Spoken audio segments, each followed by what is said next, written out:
შედეგად თითქმის ყოველდღიურად ნარკოტიკების დიდი პარტიის ამოღება და ნარკორეალიზატორთა დაკავება ხდება. ბოლო დღეებია ქვეყნის მასშტაბით ტარდება ნარკოლოგიური შემოწმებებით. შინაგან საქმეთა სამინისტროს ცნობით, ბოლო ერთი კვირის განმავლობაში თბილისსა და რეგიონებში ნარკოლოგიური შემოწმება 314 პირს ჩაუტარდა. უწყება ავრცელებს განცხადებას და განმარტავს, რომ ბოლო დღეების განმავლობაში აქტიური ცრუ კამპანია მიმდინარეობს, რომ თითქოს სამართალდამცველები მხოლოდ საპროტესტო აქციის მონაწილეებს ან რომელიმე კონკრეტული პარტიის წარმომადგენლებს ამოწმებენ. შინაგან საქმეთა სამინისტრო მოუწოდებს ყველას თავი შეიკავონ მსგავსი ტიპის დეზინფორმაციის გავრცელებისგან. პოლიციის მიერ გატარებული ყველა ღონისძიება, მათ შორის ნარკოლოგიური შემოწმებაც, მიმართულია ქვეყანაში ნარკოტიკების გავრცელების წინააღმდეგ და ემსახურება ჩვენი საზოგადოების საუკეთესო ინტერესებს, ნათქვამია განცხადებაში. დღეს სამართალდამცველებმა დამატებით 34 პირი დააკავეს, მათგან რამდენიმე გამოძიების ინფორმაციით მსხვილი ნარკორეალიზატორია.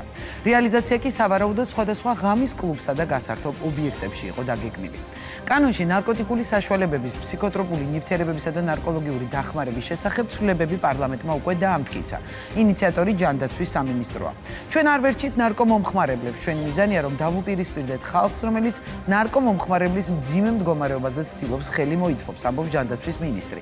მიხეილ სარჯველაძე განმარტავს, რომ ამ დრომდე დაუბალანსებელი იყო ინტერესთა კონფლიქტი და არსებობდა დიდი რისკი, რომ ნარკოტიკული საშუალებები არასათანადოდ მოეხმარათ, რასაც სახელმწიფოს მხრიდან დარეგულირება სჭირდებოდა. მიღებული გადაწყვეტილებით ჩანაცვლებითი თერაპიის პუნქტები მხოლოდ სახელმწიფოს დაექვემდებარება. ცვლილება 15 აგვისტოდან უნდა ამოქმედდეს. პარალელურად საპილოტო რეჟიმში დაიწყო პირველადი ჯანდაცვის დაანონსებული რეფორმაც. ცვლილების მიხედვით საყოველთაო ჯანდაცვის პროგრამაში მონაწილე პაციენტების მკურნალობის დაფინანსება იქნება არა ფიქსირებული, არამედ ასაკზე დამოკიდებული. ფართოვდება იშვიათი დაავადებების სამკურნალო სახელმწიფო პროგრამაც. ჯანდაცვის სფეროში დაგეგმილ ცვლილებებზე დღეს ღამის კურიერში მინისტრი მიხეილ სარჯველაძე ისაუბრებს, ასე რომ მივესალმები მას. საღამოშტობისა ბატონო მიხეილ, დიდი მადლობა რომ გადაცემაში მონაწილეობთ. დღეს გადავწყვიტეთ ვისაუბროთ ძირითადად ნარკოპოლიტიკაზე, თუმცა უამრავი რამ არის ისეთი, რაც ალბათ ადამიანებს აინტერესებთ, რადგან თქვენი უწყება არის ისეთი, რომელიც სწორედ თითოეულ ადამიანს აქვს რაღაც ყოველდღიური შეხება, იქნება ეს ჯანდაცვა, სოციალური მხარე თუ ასე შემდეგ. მაგრამ ვიდრე ამ ყველაფერზე საუბარს დავიწყებ, არ შემიძლია არ კითხოთ ბოლო ინფორმაცია რა გაქვთ თორნიკე რიჟვაძის ჯანმრთელობის მდგომარეობის შესახებ, როგორც ჯანდაცვის მინისტრის, როგორც ცნობილია დღეს თურქეთში გადაიყვანეს, მაგრამ თუ გაქვთ ბოლო ინფორმაცია.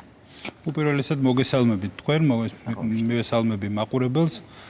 მადლობას გიხდით მოწვევისთვის და ამ თემით დაინტერესებისთვის. გულწრფელად მადლიერი ვარ, იმიტომ რომ ეს არის, რა თქმა უნდა, პრობლემა, ეს არის საკითხი, რომელზეც საზოგადოებას აქვს, რა თქმა უნდა, განსაკუთრებული ინტერესი, ეს არის საზოგადოების რეალური საჭიროება და ინტერესის საგანი, მათ შორის ნარკოპოლიტიკაზე და სხვა არანაკლებ მნიშვნელოვან თემებზე. კი, დაუცებად ვისაუბრებთ ამ თემებზე, დიახ. მადლობელი ვარ ასევე, რომ ბატონი თორნიკეს თაობაზე იკითხეთ და მეძლევა შესაძლებლობა, რომ საზოგადოებას მივაწოდო ინფორმაცია მისი ჯანმრთელობის დადებითი დინამიკის შესახებ, მას შემდეგ რაც ის ოჯახის თხოვნით გადაყვანილი იქნა თურქეთში მკურნალობის გასაგრძელებლად, შესაბამისად იქიდანაც საიმედო ცნობებია, რასაც ვღებულობთ და იმედი მაქვს, რომ ძალიან სწრაფად მოხდება ჯანმრთელობის აღდგენა.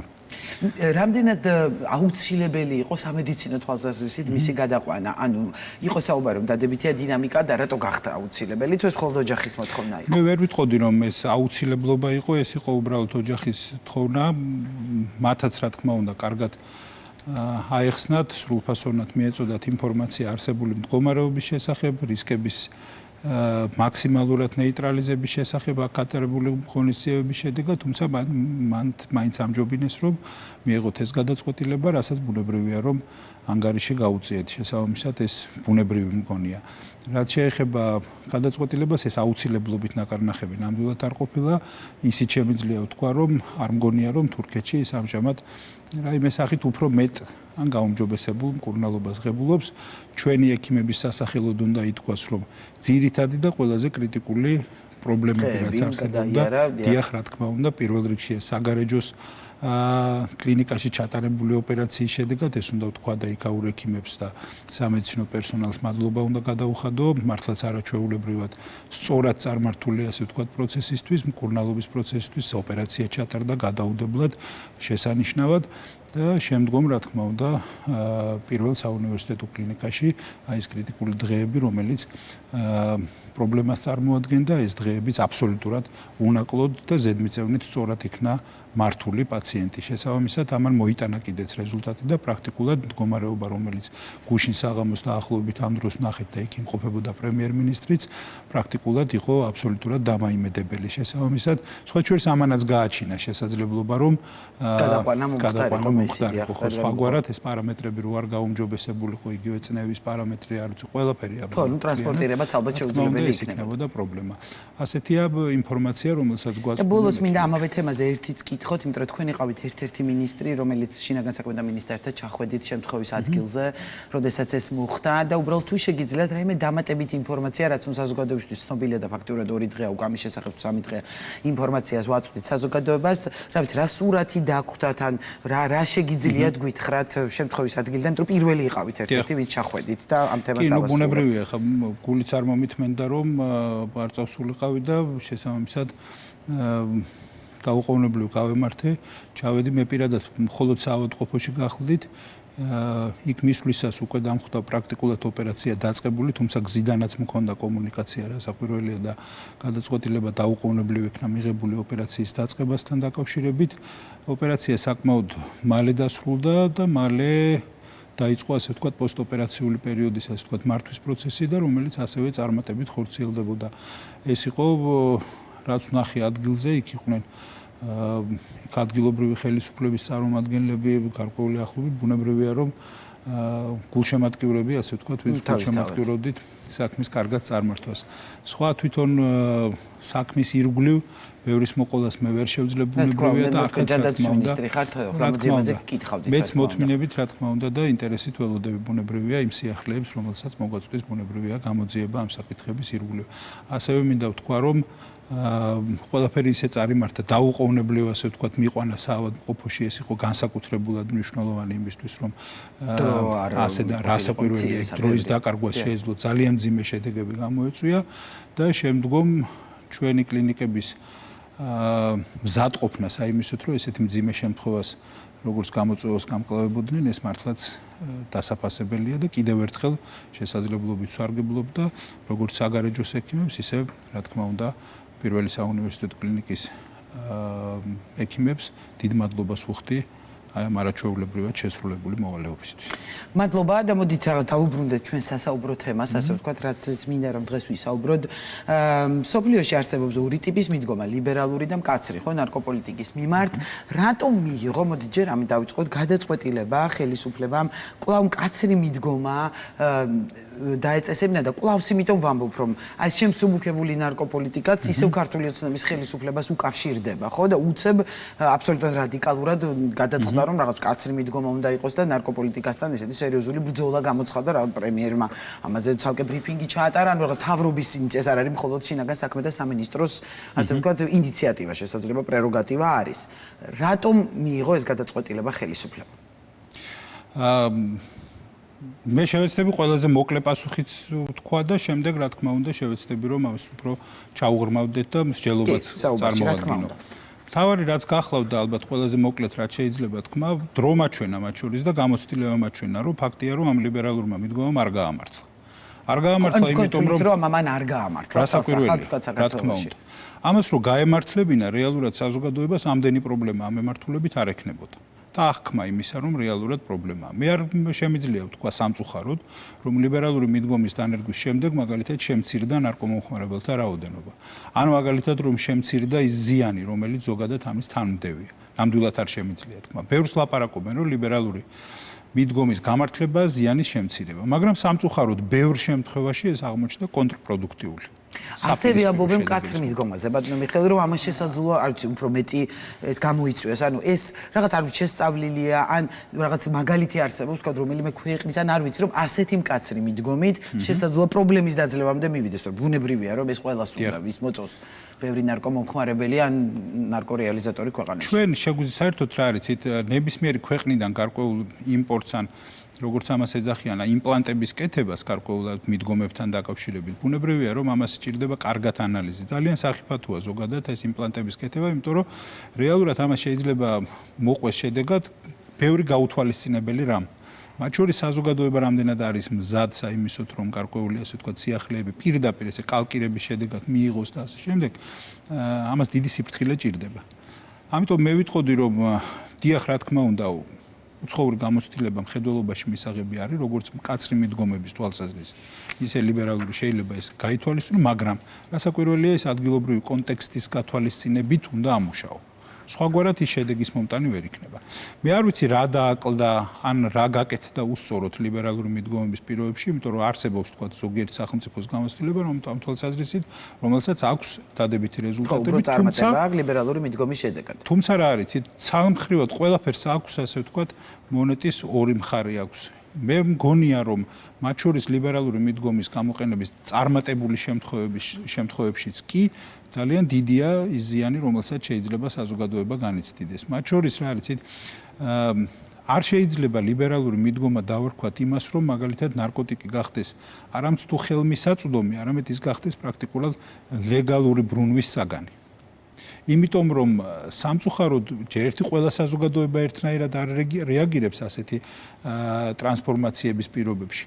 მაგრამ უნდა ვთქვა და ესეც მნიშვნელოვანია აღინიშნოს, რომ ჩვენს შემთხვევაში უდაოდ აღმოჩნდა, რომ ამ ლიბერალურმა მიდგომამ გამოიწვია ავადმოხმარების შემთხვევების, ასე ვთქვათ, პრაქტიკის გაჩენა და დანერგვა. სამწუხაროდ არადანიშნულებისა მებრ ფუნქციონირებდა ძალიან ბევრი ისეთი ინსტრუმენტი და მექანიზმი, რომელიც სინამდვილეში ცოტა განსხვავებული მიზნით უნდა ყოფილიყო დანერგილი. ეს შემიძლია ვთქვა როგორც ჩანაცვლებით თერაპიაზე, ისე მაგალითად ჩანაცვლებით თერაპიაზე სხვა შორის მინდა რომ უფრო დეტალურად განგამარტინოთ, მაგრამ მანამდე მინდა კითხოთ.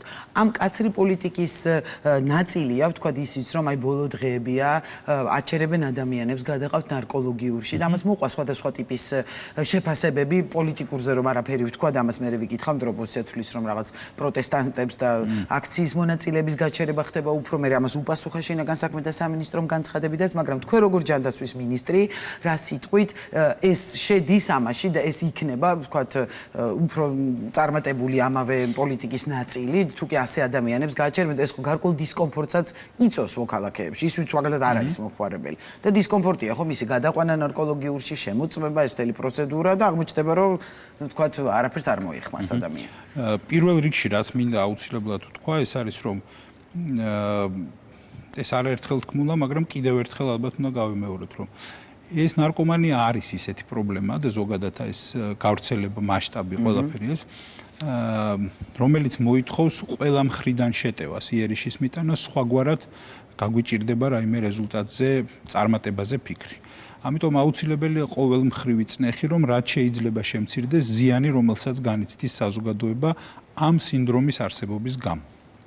ამიტომ ის რაც არის კრიმინალი და მაგალითად ნარკოტრაფიკი, ნარკოვაჭრობა, რასაკვირველია ამას ჭირდება შეტევა სწორედ სისხლის სამართლებრივ, ასე ვთქვათ, დანაშაულთან მებრძოლი ორგანიზაციების მხრიდან. მეორეს მხრივ რასაკვირველია ის რაც შესავალშიც აღნიშნეთ, რომ ჩვენთვის არ არის ამიზნე, რომ თვითონ დაავადების მქონეს ვებრძოლოთ, ანუ არ ვერჩით ნარკომანს, არამედ ვებრძვით ხალხს, რომელიც ცდილობენ რაც შეიძლება მეტი იყოს ასეთი დაავადებული ადამიანი, რომ ამაზე ყველაფერზე მეტი ხელი მოითმონ, მეტი ფული გამოიმუშაონ. სამწუხაროდ ასეთი დამოკიდებულებები არ მიყვარს ხოლმე ასეთ კონტექსტში ამ სიტყვის გამოხსენება, მაგრამ ბუნებრივია, ლოგიკურია, რომ არსებობს.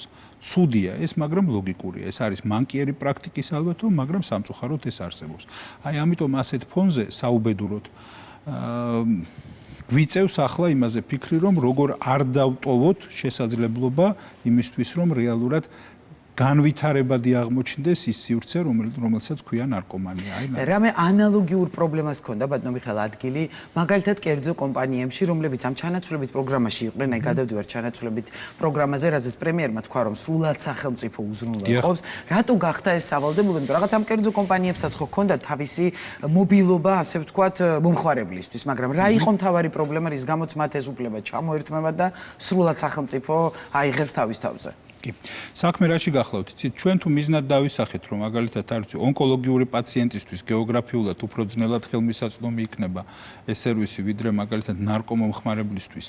ეს ხო არ იქნება სწორი მიდგომა. აქ მნიშვნელოვანია, რომ სერვისზე ხელმისაწვდომობა არსებობდეს, მათ შორის გეოგრაფიული, მაგრამ ეს ვერ იქნება აბსოლუტურად კომფორტზე ორიენტირებული. ეს ვერ იქნება. ის ადგილობრივი მოსახლეობისგანაც არის ეს წუხილები, როცა დასახლებულ ფუნქცია ეს. ამ ინტერესებსა და ყველაფერს ჭირდება სწორად დაბალანსება. ამიტომ რასაკვირველია პირველია აბსოლუტურად ვიზიარებ დამოკიდებულებას, რომელიც გაცხადდა პირველად პრემიერ-მინისტრის მხრიდან და რომელმაც თქვა, რომ სწორად უნდა დავგეგმოთ მოდელი. მოდელში იგულისხმებოდა რა ინტერესები უნდა იყოს იმგვარად კონსტრუირებული, იმგვარი კონსტრუქცია უნდა იქნებოდეს, სადაც არც ერთი ინტერესი არ იარსებებს, არც ერთი ჯგუფი არ იარსებებს ინტერესს და რომლის ინტერესიც იქნება, რაც შეიძლება მეტი იყოს მომხმარებელი. იმიტომ რომ მატერიალურად, ფინანსურად შეიძლება ანუ დაახლოებით ანალოგიური პრობლემა იყო კერძო კომპანიებთანაც, ხო რა აი, ამიტომ ეს ერთი, მაგრამ მეორე რა არის ცით მნიშვნელოვანი. მე მგონია რომ ანტინარკოტიკული კამპანიის ნაწილად ვერ იქცა ვერასდროს და ჩანაცვლებით თერაპიად რეალურად. ეს გახდა როგორ გითხრათ, აი და ამან გავლენა იქონია სხვათა შორის პრაქტიკაზე, რომელიც სახელმწიფო სტრუქტურებშიც კი არსებობს სამწუხაროდ. იმიტომ რომ გაჩნდა, რა თქმა უნდა, გარკვეულ პროფესიონალთა წრე, რომლებიც თვლიდნენ, რომ ნორმალურია, რომ ნარკოტიკი იყოს ოფიციალურად ხელმისაწვდომი. მე კიდევ ამას არ ვეთანხმები. მე არ მგონია, რომ ეს უნდა იყოს უბრალოდ ნარკოტიკი ხელმისაწვდომი, ეს უნდა იყოს ჩანაცვლებით პროგრამაში სხვა რეგულირებოდეს, ხო რაღაცა დარეგისტრირებული ადამიანები იღებდნენ ნარკოტიკს. წლობით, თვეობით, დოზის შემცირების კი არა, დოზის მატების გზით ხდებოდა მოხმარება. ერთი და იგივე ადამიანი დადიოდა და იმის ნაცვლად, რომ ეს გამხდარიყო მისი განკურნებისკენ მიმავალი გზა, ეს აღმავალი ვიწყარო გახდა ნარკოტიკის მიღების, უბრალოდ ფული გაუჩნდება, მიდის, იღებს.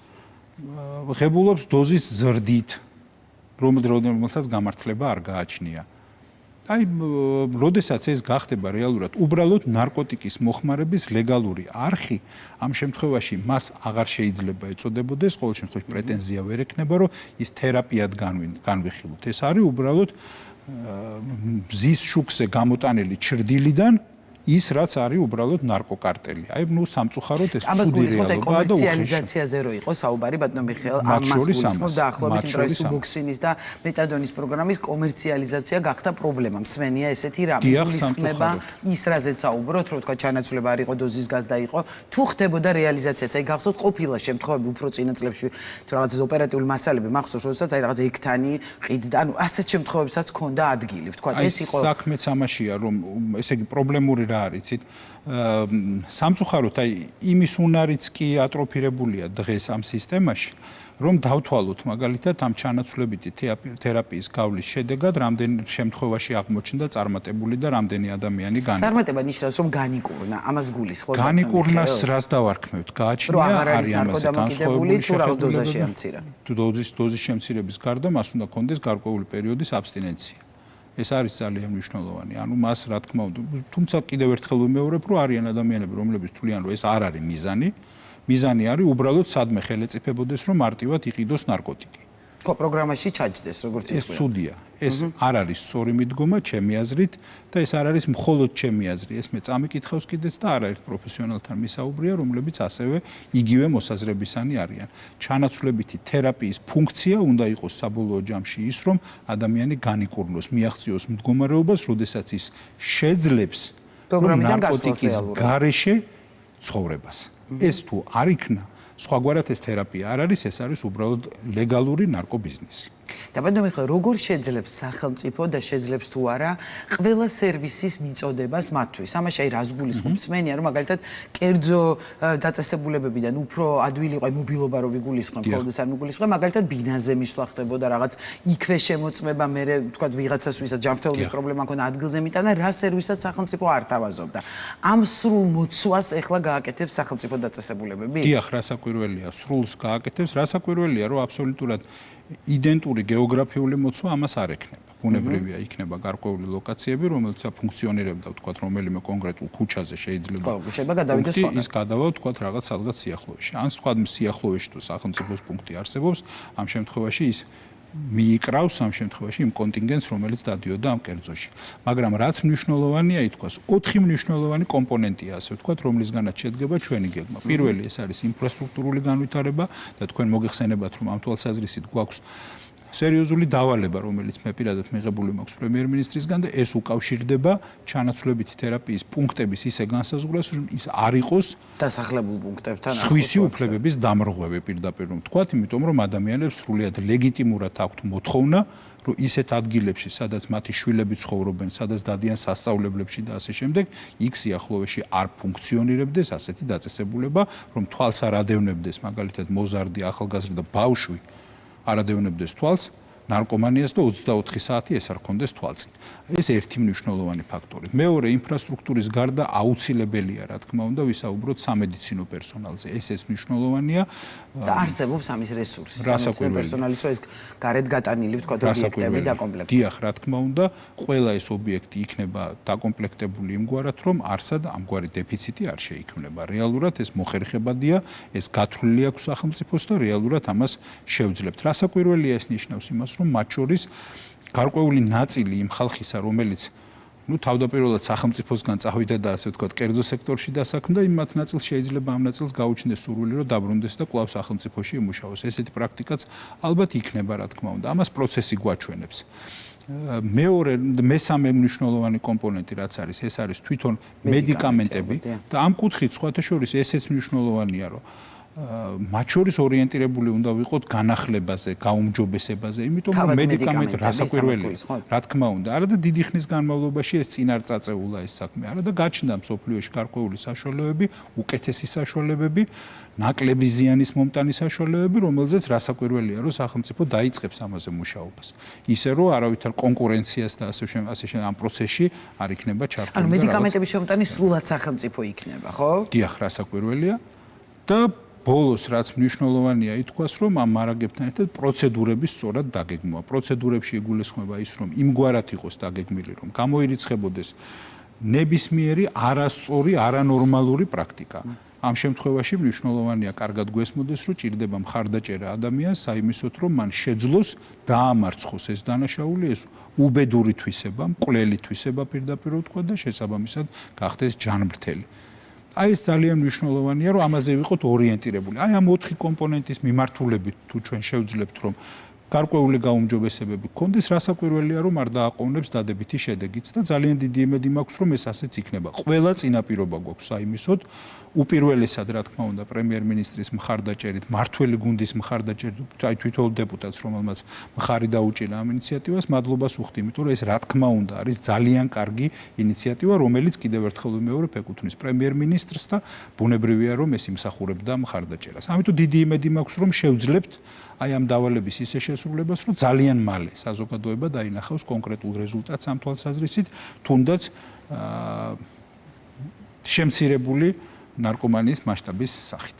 ბატონო მიხეილ, ერთის მხრივ სახელმწიფო ამცვლებით იღებს, ვთქვათ, სრულ ინფორმაციას, ხო, ვინ მონაწილეობს ამ ჩანაცვლებით თერაპიის მომხმარებლების შესახებ, რაზეც თქვენი ოპონენტები და მინდა ეს კრიტიკაზეც ვკითხოთ, ანუ ერთია რომ გასაგებია რომ მედიკამენტების რაოდენობის კონტროლი გახდება შესაძლებელი, თუმცა ასევე თქვენი ოპონენტები ფიქრობენ, რომ სახელმწიფოს და ხელისუფლებას ექნება წვდომა ყველა იმ ადამიანის მონაცემებზე, ხო, ვინც კი არის ამ ჩანაცვლებით პროგრამაში და აი ზოგიერთის რაღაც განცხადებები ვნახე, რომ მაგალითად ისინი შიშობენ, რომ კერძო სერვისის გაქრობით ნარკომომხმარებლების ნაწილმა შესაძლოა საერთოდ უარი თქვას მკურნალობაზე. ხედავთ ასეთ რისკს, იმიტომ რომ თქვა სახელმწიფო არ იყოს მერე საქმის კავშირი, რომ ის პროგრამაში. აი სამწუხაროდ ეს უნდა ვთქვათ, აი ბოლომდე თუ გავაშიშვლებთ პრობლემას, ძალიან მარტივად აღმოვაჩენთ, რომ ეს არგუმენტი ძალიან სუსტია. პირველი, რაც უნდა ითქვას აქ, ჯერ ერთი ყველა ნარკომომხმარებელი არ არის პროგრამაში ჩართული და საკმაოდ ბევრია რაოდენობა, დიდია რაოდენობა ადამიანებისა, რომლებიც არიან ნარკომომხმარებელი, მათ შორის მაგრამ არ არიან პროგრამაში, მაგრამ ხომარის ნაწილი კერძოვშია და არ არის სახელმწიფოში. მაგრამ არ მგონია, რომ კონფიდენციალობა და ანონიმურობა განაპირობებდა ინტერესს მხოლოდ. იმიტომ რომ არ ვიცი, თუ ვინმეს აქვს განცდა იმისი, რომ კანონდარღვევით შეიძლება ვინმე რამე ვთქვათ ეპყრობოდეს პერსონალურ მონაცემებს. არ ვიცი, დღისით მზისით ყველასთვის რო ცნობილია, რომ ვთქვათ რომელიმე კონკრეტული კერძო დაწესებულება ფუნქციონირებს ამ და ამ ადგილას მიდის მომხმარებელი. რა ვიცი, ხა ასეთ ფონზე მე არ მგონია, რომ მხოლოდ კონფიდენციალობა განაპირობებს ამ შემთხვევაში ნდობას რომელიმე კონკრეტული ფიქრობ, რომ არ გახდება ამ უარის თქმის მიზეზი? მეორე, სახელმწიფოს აქვს უზარმაზარი საკმაოდ დიდი, ასე ვთქვათ, სპექტრი შემთხვევებისა, რა დროსაც მას უწევს ძალიან კრიტიკულად მნიშვნელოვან განსაკუთრებული კატეგორიის პერსონალურ მონაცემებთან და სახელმწიფო ახერხებს წარმატებულად ამ პერსონალური მონაცემების დაცვას. დაწყებული მაგალითად არ ვიცი, თუნდაც არ ვიცი, საპატიმრო ინფორმაციით დაწყებული, დამთავრებული მაგალითად შიდსთან დაკავშირებული მონაცემებით. და მე არ მგონია, რომ სადმე სახელმწიფომ თავი ვერ გაართვა უკანასკნელი წლების განმავლობაში ამ ამოცანას, რომ დაიცვას მაღალი სტანდარტით პერსონალური მონაცემი. ამიტომ მინდა საზოგადოება დავარწმუნო იმაში, რომ რეალურად ეს არ არის ის ინფორმაცია, რომლისთვისაც შეიძლება ამ შემთხვევაში ამხელა რეფორმა იგეგმებოდეს, რომლისთვისაც შეიძლება სახელმწიფო მზად იყოს, რომ დაარღვიოს პერსონალური მონაცემების მარეგულირებელი კანონმდებლობა და სხვა. ამის ინტერესი არ აქვს უბრალოდ სახელმწიფოს, ამიტომ მე ვფიქრობ, რომ ეს უბრალოდ ყველა ღიად ხო ვერ იტყვის, რომ კომერციული ინტერესის გამო წუხს დღეს ამ რეფორმასთან დაკავშირებით. ამიტომ მათ უწევთ დიდ ნაწილს ჩვენი კრიტიკოსების ამ ეტაპზე ისეთი არგუმენტების მოხმობა, რომელიც სინამდვილეში სწორი არგუმენტი არ არის, მაგრამ გარკვეული პანიკის დათესვის მცდელობას წარმოადგენს. აი ამიტომ რომ უნდათ რა თქმა უნდა ძალიან დიდია სურვილი სინამდვილეში კომერციული მოტივაციით, მაგრამ ამას ღიად ვერ იძახიან, უნდათ რომ ანტიპათია არის წინააღმდეგობა სამწუხაროდ აი ნუ როგორ გითხრათ ხა ბიზნეს რომელსაც ამის ყველაფრის ინტერესი აქვს რომ ეს შენარჩუნდეს და საუბარი არ არის პატარა თანხებზე. საუბარი არის რამდენიმე ათეულ მილიონიან ბრუნვაზე. აქ რასაკვირველია არსებობს სამწუხაროდ კონკრეტული ინტერესები, რომელიც განაპირობებს ამ შემთხვევაში ასეთი დავარქმევდი როყიო არგუმენტების მოტანას სამწუხაროდ, მაგრამ ნუ ბუნებრივია ვერ იტყვიან, რომ ისინი ხშირ შემთხვევაში უფრთხილდებიან, მოტივირებული არიან, რომ გაუფრთხილდნენ მატერიალურ სარგებელს. ამას ვერ იტყვიან. ვითომ ზრუნავენ უპირველესად პაციენტზე, მაგრამ სინამდვილეში მე არ მგონია, რომ უბრალოდ ავადმყოფისთვის აი რაზეც დამოკიდებული ადიქციას რაც იწვევს, იმის მიწოდება პერმანენტულად, რომ იყოს მკურნალობა. ეს არ არის სწორი დამოკიდებულება პაციენტისადმი. პაციენტი მოითხოვს ხშირ შემთხვევაში მკაცრად მიდგომას, საიმისოდ რომ მას მოეხსნას ის, რაზედაც ის დამოკიდებულია. კი ბატონო, ამავე თემაზე, როდესაც პუნქტების გადატანაზე ვსაუბრობთ, როდესაც სახელმწიფოს ხელში ხვდება ეს ყველაფერი და ამ თემასაც ამოვწურავ, თქვენი ოპონენტები ამბობენ, რომ ამ გადაწყვეტილებით ავადმყოფს ართმევთ უფლებას თავად დაირჩიოს ექიმი. აი მაგალითად ავადმყოფს თავად დაირჩიოს ექიმი, ამბობს ჯანდაცვის სპეციალისტი პარტია ლელო ძლიერი საქართველოს წარმომადგენელი ვატო სურდგულაძე.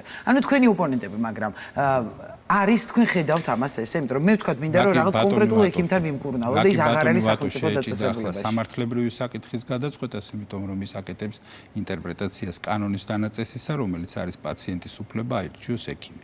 ასეთი კაზუისტიკური ინტერპრეტაცია, რა თქმა უნდა, ეს არ არის სწორი ინტერპრეტაცია.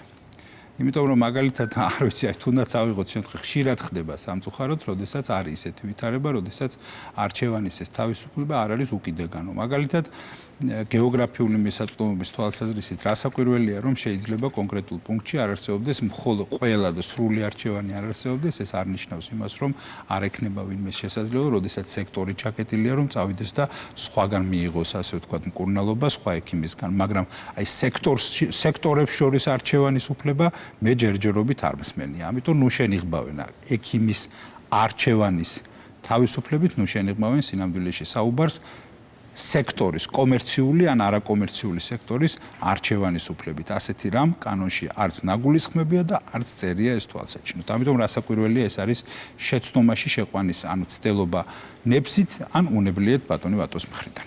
კი ბატონო, და მინდა ასევე ფსიქოტროპულ მედიკამენტებზე გკითხოთ, აი რეფორმის თანახმად კერძო კომპანიები დამოუკიდებლად ვეღარ შემოიტანენ ჩანაცვლებითი თერაპიისთვის, ეს უკვე თქვით, განკუთვნილ მედიკამენტებს, მაგრამ ვერც ფსიქოტროპულ მედიკამენტებს არა და ისინი აფთიაქში ვიცით, რომ საკმაოდ ხელმისაწვდომია, ურეცეპტოთაც სამწუხაროდ, რეცეპტით თავისთავად. მაგრამ პირველ რიგში მინდა გკითხოთ, რამდენად ხელმისაწვდომი გახდება და დარჩება ეს მედიკამენტები მომხმარებლებისთვის, იმიტომ რომ თუკი ამის მიწოდებას მხოლოდ სახელმწიფო თუ იმპორტს განახორციელებს, არ ვიცი, ბაზარზე საკმარისად იქნება თუ არა, ის ხომ არ შეიქმნება დეფიციტი ამ მედიკამენტების. არა ბუნებრივია და სახელმწიფომ როდესაც სწორედ ამ ფორმულირებით თქვა პრემიერ-მინისტრმა ხშირად ხაზს უსვამს, რომ სახელმწიფო აიღებს პასუხისმგებლობას ამაზე, ეს ნიშნავს იმას, რა თქმა უნდა, რომ კარგად გვესმის რა იქნება სახელმწიფოს მოვალეობა და რა დავალებაა ამ შემთხვევაში ეს, რას ნიშნავს და როგორ უნდა შესრულდეს. ეს ბუნებრივია, რომ იგეგმება და საბედნიეროდ კანონ პროექტის განხილვის დროსაც მოხერხდა გარკვეული დებულებების იქ ასახვა კანონპროექტში და კანონად ქცეულ უკვე კანონპროექტში რომელშიც ისეთი მექანიზმებია გათვალისწინებული, რაც დააზღვევს თუნდაც ხელოვნური დეფიციტების შექმნას. რეალურად ჩვენ ბუნებრივია რომ ამას ვაკონტროლებთ. შეიძლება გარკვეული ასე ვთქვათ სურვილი მცდელობა, რომ გარკვეული ასე ვთქვათ ხელოვნური დეფიციტი შეიქმნას არსებობდეს, მაგრამ დიდი იმედი მაქვს რომ ეს არ იქნება. მაგრამ იგივე ოპონენტები გახსენებენ, აი ონკოლოგიური პაციენტების პრობლემა გახსოვთ ალბათ და ამას იხსენებენ, რომ როცა მათ სახელმწიფო მკურნალობისთვის საჭირო ყველა უახლესი მედიკამენტის დროულ მიწოდებას დაჰპირდაო, მაგრამ პაციენტებს თვეობით მოუწიათ ლოდინი, მათთვის საჭირო მედიკამენტები ბაზარზე ხელმისაწვდომი აღარ იყო. მე არ ვფიქრობ, რომ ეს სამართლიანი ბრალდება ამ შემთხვევაში სახელმწიფოს მიმართ. თქვენ მოგეხსენებათ, რომ სახელმწიფო ძალიან რბილად და ძალიან მოზომილად ერევა ამ შემთხვევაში მედიკამენტების მიწოდების ჯაჭვში, ასე ვთქვათ. მთლიანად დამოკიდებულია ის კერძო სექტორზე. ამიტომ კერძო სექტორი, როდესაც ქმნის ასეთ დეფიციტს, აგვიანებს რაიმე შემოტანას და შემდეგ ხელს იშვერს სხვისკენ, ეს არ მგონია. ანუ დაფინანსება არის მხოლოდ სახელმწიფოს და ჯანდაცვის სამინისტროს და მედიკამენტი უნდა შემოეტანა კერძო შემთხვევაში ეს ასე გახლავთ დიახ და ადმინისტრირებაში გარკვეული სირთულეები პერიოდულად იქმნება. ჩვენ ვცდილობთ, რა თქმა უნდა, რომ თადარიგის დაჭერით მაქსიმალურად ადრიანად ვარეგულიროთ, ვაკონტროლოთ საჭიროებები, შევუდაროთ ის მეწოდება არსებულ მარაგებს, გმილ ასე ვთქვათ იმპორტს და ასე შემდეგ, თუმცა ეს არ ნიშნავს იმას, რომ ეს თავიდან ბოლომდე ჩვენი პასუხისმგებლობაა სხვა სფეროში, მათ შორის ონკოლოგიის სფეროში. მაგრამ უნდა ვთქვა, რომ აშკარად გადაჭარბებულია ის შეფასებები, რაც აქ არის მოყოლილი, ეს სინამდვილეს ხშირ შემთხვევაში არ შეეფერება და ცოტა განსხვავებული ინტერპრეტაციებია, ასე ვთქვათ, უსწორო ინტერპრეტაციებია. რაც შეეხება ამ კონკრეტულ შემთხვევაში, რა თქმა უნდა, რომ ჩვენ გვაქვს დამუშავებული და ვცდილობთ, რომ შემდგომი სრულყოფად შევძინოთ ამას ყველაფერს, რომ მაქსიმალურად სწორად გამოვთვალოთ ის საჭიროებები, რომელიც აქვს ქვეყანას. ოღონდ საჭიროებები იმისა, რასაც ქვია მართლზომიერი მოხმარება, სწორი მოხმარება და არა ისეთი, რომელიც სინამდვილეში სიმულაციურია, მაგალითად, თქვათ, როდესაც სინამდვილეში ეგრეთ წოდებული სააფთიაქო ნარკომანიის შენიღბვა ხდება, თუნდაც გაცემული არასწორი რეცეპტის შემთხვევაში. აი ზუსტად ეს ვიგულისხმობ, სააფთიაქო ნარკომანია ესეც არანაკლები პრობლემაა, ხო, როგორც ნარკომანია, მან უფრო არასრულწლოვნები და უფრო ნაკლები ასაკის ადამიანები მოიხმარენ და კიდე ამიტოა პრობლემა, ვთქვათ, იმიტომ რომ ხელმისაწვდომია თითქოს მათთვის როგორც ღირებულებით, ისე ამ აფთიაქების თვალსაზრისით, მაგრამ როგორ აპირებს ამ კონტროლის მექანიზმს სახელმწიფო და იგივე თქვენი სამინისტრო მაგალითად ურეცეპტოდ არ მოხდეს, თორე კარგით იყოს სახელმწიფოს მიერ შემოტანილი მედიკამენტი, იყოს გატანილი აფთიაქი, მაგრამ თუ კი ურეცეპტოდ მოხდება ისევ გაცემა, მაინც ხო ხელმისაწვდომი დარჩება იმ ვთქვათ არასრულწლოვნისთვის იმ ადამიანებისთვის, ვინც არასწორი იმისთვის ყიდულობს ამ მედიკამენტს, არასწორი მოხმარებისთვის. პირველ რიგში ახლა მე ვისარგებლებ აქ ეთერით და ყველას, ვისაც უფლება აქვს, რომ გამოწეროს რეცეპტი, კიდევ ერთხელ თავისუფლებას მივცემ და მკაცრად გავაფრთხილებ, რა თქმა უნდა, რომ არასწორი პრაქტიკისგან ყველამ თავი შეიკავოს. თქვენ გულისხმობთ, რომ რეცეპტებიც იწერება ხოლმე ტყუილად, ასე ვთქვათ, რომ ერთი რეცეპტით მოხდეს გამოტანა. ვცდილობთ, რომ ეს ჩვენი მხედველობის არის მიღმა არ დარჩეს. ვცდილობთ და ამისთვის გვაქვს სათანადო ინსტრუმენტები, საკმარისად დიდი და ვცდილობთ, რომ რაც შეიძლება წნეხში ვამყოფოთ ასეთი არასწორი პრაქტიკები. სამწუხაროდ მიუხედავად ამისა, ამ დრომდე ეს არსებობდა, თუმცა უნდა ვთქვა, რომ ეს კლებად რეჟიმშია და გარკვეული წარმატება ამ თვალსაზრისით სახელმწიფოს ნამდვილად აქვს. თუმცა რაწამს მოდუნდება, ასე ვთქვათ, შეიძლება დუნდებოდეს ვთქვათ კონტროლის მექანიზმი, მომენტალურად სამწუხაროდ ესე აღვირახსნილი ხდება. აი სწორედ ამაზე ისაუბრა პრემიერ-მინისტრმაც, როდესაც მან აღნიშნა, რომ ინტერესი არსებობს, რა თქმა უნდა, როდესაც მე ვარ იმპორტიორი რომელიმე კონკრეტული საქონლის, ბუნებრივია, ეს არის აი ბაზრის კანონზომიერება. ხო, მინდა რომ გავასაღოთ. რა თქმა უნდა, რაც შეიძლება მეტი უნდა იყოს, ამისთვის ვაკეთებ მე რეკლამას სულ ერთია ნებისმიერი პროდუქტის. ის საზიანოა ჯანმრთელობისთვის თუ არ არის საზიანო, რა თქმა უნდა ვცდილობ, რომ რაც შეიძლება მეტად პოპულარული გავხადო პროდუქტი, რომელიც გაყიდვაშიც მე მაქვს კონკრეტულად ინტერესი. აი ამიტომ რახან ეს ინტერესი არსებობს, ის ყოველთვის მოგვევლინება ხელის შემშლელ ფაქტორად, რომ წარმატებულად იბრძოლოს სახელმწიფო მათ შორის ფსიქოტროპული ნივთიერებების ავად მოხმარების ძალიან მანკიერ და სახიფათო პრაქტიკასთან, რომელსაც არაერთი დიდი ზიანი გამოუწვევია სამწუხაროდ არაერთი ადამიანისთვის. აი ამიტომ ამ ყველაფერში რომ სწორად იყოს გეგმარებული და არ არსებობდეს გაცემის კონტროლი. რასაკვირველია. ვიგულისხმე, არ მხოლოდ რეცეპტის დაწერის თქვა უკანონოდ, არამედ ძალიან ხშირია, ხო, უამრავი რეპორტაჟი გაგვიკეთებია ჩვენც, როდესაც აი ურეცეპტოდ ჩუმად ყიდულობენ ფსიქოტროპულებს, გულისხმობ ადგილზე აფთიაქებისგან. აი ამ ამის კონტროლის მექანიზმი როგორია აქ ჯანდაცვის სამინისტროში? ესე იგი ძალიან ბევრი უბანია, ასე ვთქვათ, თუ ძალიან ბევრი სექტორია, სადაც უნდა რეალურად ყურადღება, განსაკუთრებული ყურადღება. მე უბრალოდ ახლა რაზეც ვსაუბრობდი, ეს არის რომ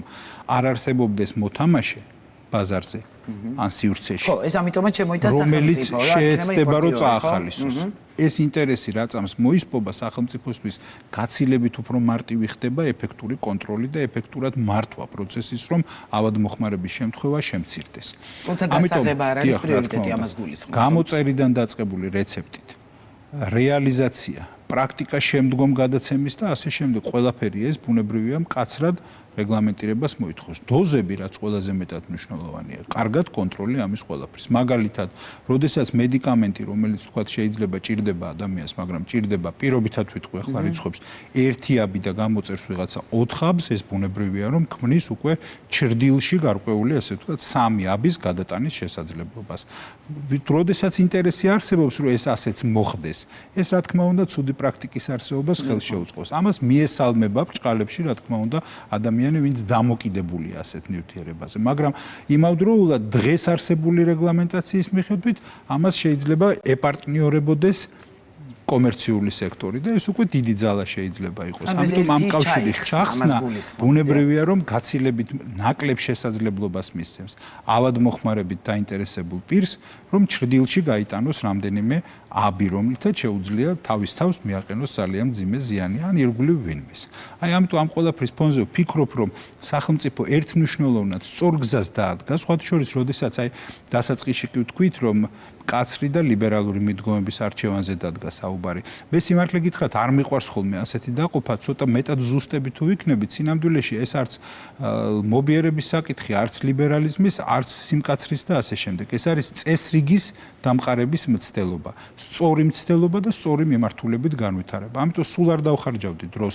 სიმკაცრია ეს თუ ლიბერალური მიდგომა, თუ რა არის, თავარი არის, რომ ის რაც ვთქვით, რომ უნდა შესრულდეს, ის სრულდებოდეს. აი ამისთვის გვჭირდება მყარი ნიადაგი, მყარი დასაყრდენი, კარგი ფუნდამენტი, რომ რაც შეიძლება მეტად წნეხში ვამყოფოთ და საბოლოო ჯამში მოვსპოთ ისეთი პრაქტიკა, რომელიც საზიანოა ჩვენი საზოგადოებისთვის. აი ეს არის ჩვენი ამოცანა. და აქვე მინდა ერთი კითხოთ კიდე ამ კაცრი ნარკოპოლიტიკის გატარება, გასაგებია რომ თქვენი სამინისტროს პრეროგატივა, ასევე შინაგან საქმეთა სამინისტროსი, ნუ ბუნებრივია, არის თუ არა ჩართული ან იგეგმება თუ არა მაგალითად განათლების სამინისტროს ჩართვა და ამას გულისხმობ აი განათლების ნაწილში რაღაც პრევენციის, ანუ მუდმივად არის რაღაც უკვე პრობლემის მოგვარებაზე ხოლმე ზრუნვა, მაგრამ პრევენციაზე თუ იზრუნებს სახელმწიფო, რომ არ ვიცი ან განათლების კუთხით თუ რითი მიანხვედროს ახალგაზრდებს ვთქვათ, ეს არის ცუდი. კი. პირველ რიგში უნდა ვთქვა, მანამდეც ახსენეთ თქვენ შეეხეთ ნაწილობრივ და იქ სხვა თემაზე წავიდა საუბარი, მაგრამ უნდა ვთქვა, რომ შინაგან საქმეთა სამინისტრო ძალიან მნიშვნელოვანი პარტნიორია ჩვენი. მთავარი პარტნიორია, ურომლისოდაც პირდაპირ ვამბობ, რომ პრაქტიკულად შეუძლებელი იქნება წარიმართოს წარმატებულად ეს პოლიტიკის განხორციელება. ამიტომ მინდა რა თქმა უნდა მთლიანად სამინისტროს, მის პირველ პირს დიდი მადლობა გადაუხადო, აი მათ შორის იმ აქტიურობისთვის, რასაც ყოველდღიურად ვადევნებთ თვალს. და მე არ მგონია, რომ ვინმეს ჩვენი საზოგადოებიდან კონდეს თანაგრძნობა იმ ადამიანებისა, რომლებიც რეალურად სიკვდილს ყიდიან. ასე ქვია, სამართლიანად ქვია, სიკვდილს ყიდიან. შეიძლება ვინმესთვის ეს სიამოვნებაა, ვინმესთვის რავი, მაგრამ დიახ, რა თქმა უნდა, სიკვდილს ყიდიან. ბოლო მაინც არის. ამიტომ აქედან გამომდინარე, რასაკვირველია, მინდა წარმატება ვუსურვო. ბევრი გაჩნდება ახლა რაღაც სხვადასხვა мотивაციით, მათ შორის პოლიტიკური мотивაციით, რომ ამას რამენაერად რეპუტაციული ზიანი მიაყენონ ამ პროცესს. ხო, აი, როდესაც ადამიანებს აჩერებდნენ, გითხარით, ხო, თქვენმა ოპონენტებმა უკვე თქვეს, რომ ამის ბერკეტის გამოყენებას ახდენს სახელმწიფო. რა არის, ფაქტების დონეზე ვისაუბროთ. ნუ ფაქტების დონეზე შეგვიძლია ვისაუბროთ. და არაერთხელ აღმოჩენილა სხვათა შორის, რომ უთქვამთ რაღაცა, უთქვათ ოპოზიციიდან ის გამოძახილი, არ აღმოჩენილა მართალი. სამწუხაროდ არავინ მე არ აღმოჩნდება ხოლმე პასუხისმგებელი ასე გამოსროლილ რაღაცა გამონათქვამებთან დაკავშირებით, რომ თქვას ბოდიში მოიხადოს და თქვას, რომ არა რაღაცა შეგვეშალაო. გახსოვთ არაერთი ასეთი შემთხვევა, როდესაც მათ შორის პროტესტის გამომთქმელი ადამიანს რაღაცა დიდ უბედურებას ჩადიოდა და არ გავიხსენებ ხა კონკრეტულ შემთხვევებს, რომელიც გვინახავს და მე აღმოჩენილა, რომ ისეთ უკადრებელს და უკადრის საქმეს ჩადიოდა, რომლისთვისაც საზოგადოების არც ერთ წევრს უბრალოდ მე სურვილი აღარ ებადება, რომ თუნდაც საერთოდ მეხსიერებაში ამოიტივტივოს. დიახ. სამწუხაროდ ასე მომხდარა. მაგრამ პოლიცია ამ შემთხვევაში რასაკვირველია, რომ პოლიტიკური мотиваციის და პოლიტიკური ასე ვთქვათ პრეფერენციების გარეშე რა თქმა უნდა ახორციელებს იმას, რაც რეალურად. ეხლა არ ვიცი, თუნდაც რასაც ვადევნებ თვალს ამ თლიან კამპანიაში, არ ვიცი ნარკორეალიზატორი იქნება თუ არ ვიცი ნებისმიერი სხვა. კარგად ხვდებით ძალიან, რომ ის არ შეიძლება უბრალოდ ის წრე საზოგადოებისა იმსახურებდეს რაღაცა სიმპათიას, ხო, ეს ერთი. მეორე, ნარკომოხმარებას რაც შეეხება, ეს არის სხვათა შორის ამ ლიბერალური მიდგომების ერთ-ერთი მთავარი მანკიერება, რომელიც მოიტანა. რატომღაც ადამიანებს გაუჩნდათ აზრი, რომ იმიტომ რომ ნარკომომხმარებელი ვამბობთ, რომ ეს არის დამოკიდებულება, ეს არის რა თქმა უნდა დაავადება და მკურნალობა საჭირო, ემპათიის არსებობამ შეიძლება გააჩინა განცდა, მცდარი განცდა, რომ თითქოს ეს არის ნორმალური ნარკოტიკის მოხმარება. არადა ეს ასე არ გახდა. ამიტომ რასაკვირველია ამ ნორმის ნორმად დამკვიდრების მცდელობა უნდა აღიკვეთოს. ამიტომ ვინმე თუ ამბობს, რომ არ ვიცი, ეს ასე უნდა ხდებოდეს, ამგვარად უნდა წარიმართებოდეს და თუ პროტესტანტია და პროტესტს გამოხატავს, ამ შემთხვევაში მას უნდა კონდეს ნარკოტიკის მოხმარების უფლება, ну ბუნებრივია. ვინმე თუ რეალურად შეძლებს ახსნას, რომ თუ კი სადღაც რომელიმე კონკრეტულ ჩატარებული ღონისძიების პროცესში აღმოაჩენენ, რომ არ ვიცი, შეექმნა ნარკოტიკთან დაკავშირებით ადმინისტრაციული სამართალდარღვევის პრობლემა, ან რომელიმე დანაშაული ჩაიდინა, ან ადმინისტრაციული სამართალდარღვევი. დიახ, რა დარღვევას, რა თქმა უნდა, პასუხი უნდა აგოს გინდა ადმინისტრაციულით, გინდა სისხლის სამართლის წესით. ოღონდ მიუხედავად პოლიტიკური, ასე ვთქვათ, დამოკიდებულებებისა. ამიტომ მიუხედავად იმისა, ოპოზიციურად არის განწყობილი თუ პროსახელისუფლებოდ არის განწყობილი, ბუნებრივია ნარკოტიკი იწვევს პასუხისმგებლობას. ამ ადმინისტრაციული იქნება ეს თუ სისხლის სამართლებრივი. ამაზე პასუხისმგებელია პოლიცია.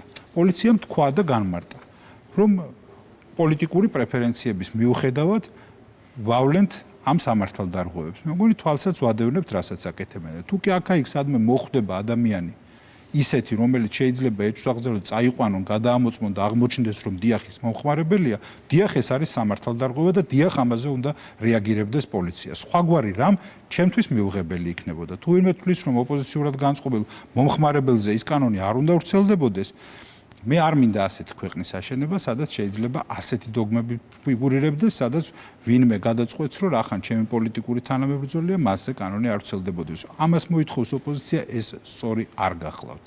ამბობს პოლიცია, რომ ის ახდენს მიუხედავად პოლიტიკური შეხედულებებისა ყველა სამართალდამრღვევის გამოვლენას. ღმერთმა ხელი მოუმართოს ამ საქმეში. კარგი და მინდა კიდევ ერთ რეფორმაზე კითხოთ. 6 კლინიკაში უკვე რამდენი დღეა საპილოტო რეჟიმში პირველი ივლისიდან ამოქმედა პირველადი ჯანდაცვის რაღაც რეფორმირებული სისტემა.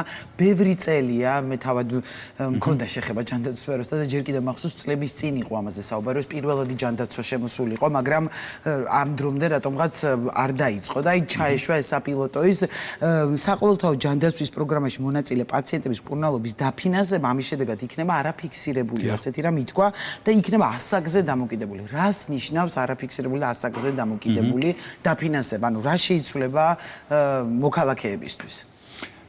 კი, ერთიორად მადლობელი ვარ, რომ ამ თემაზე საუბარსაც შევძლებთ დღეს გადაცემაში. კი, გვაქვს აი პირველად ძალიან მოკლედ უნდა ვთქვა საზოგადოებისთვის, რომ მათთვის იყოს თვალსაჩინო რაზე ვსაუბრობ.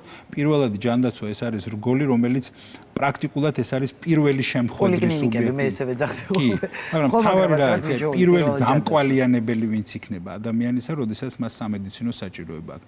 პირველი დამკვალიანებელი, რომელიც რეალურად ასწავლის ადამიანს, როგორ უნდა აირიდოს მაგალითად გართულებები, მძიმე შემთხვევები, იმისთვის რომ არ გახდეს აუცილებელი კონკრეტული რთული манипуляციების ჩატარება.